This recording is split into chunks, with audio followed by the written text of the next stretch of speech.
বন্ধুরা, এই মুহূর্তে খুবই সুন্দর একটি জায়গায় আছি।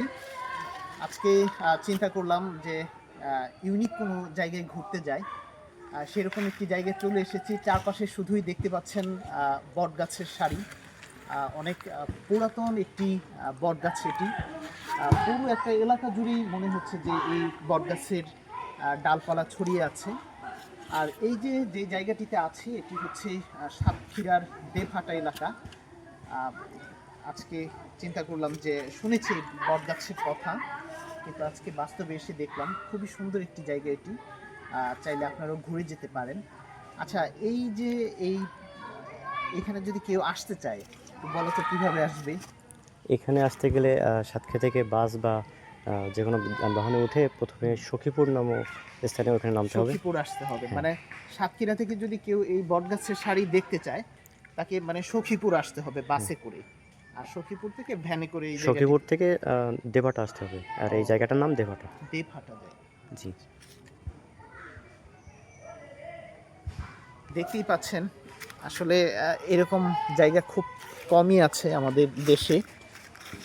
বিশাল একটি এলাকা জুড়েই এই হচ্ছে বটগাছটি।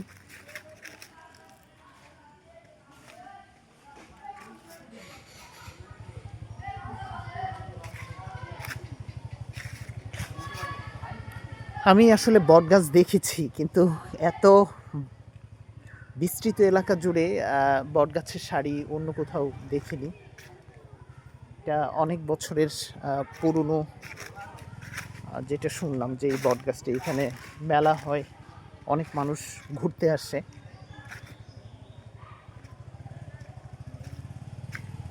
দেখেন,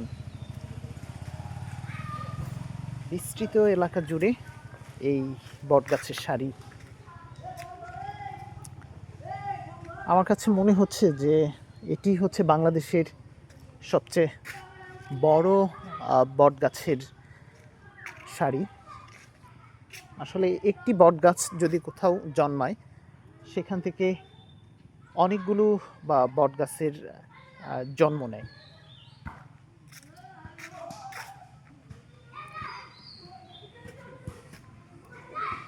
ছোট ছোট বাচ্চারা খেলাধুলা করছে।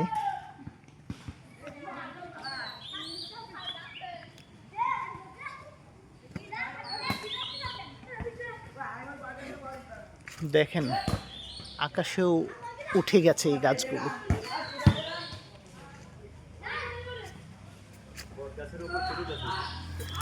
ও আচ্ছা, বটগাছের উপরে খেজুর গাছ হয়েছে না? খুবই সুন্দর। একটু ধরো, হ্যাঁ। তো বন্ধুরা, এই সুন্দর জায়গাটি থেকে বিদায় নিচ্ছি। ভালো থাকুন।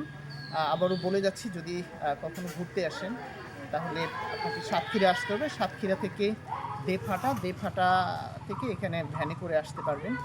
ভালো থাকুন। আল্লাহ হাফেজ।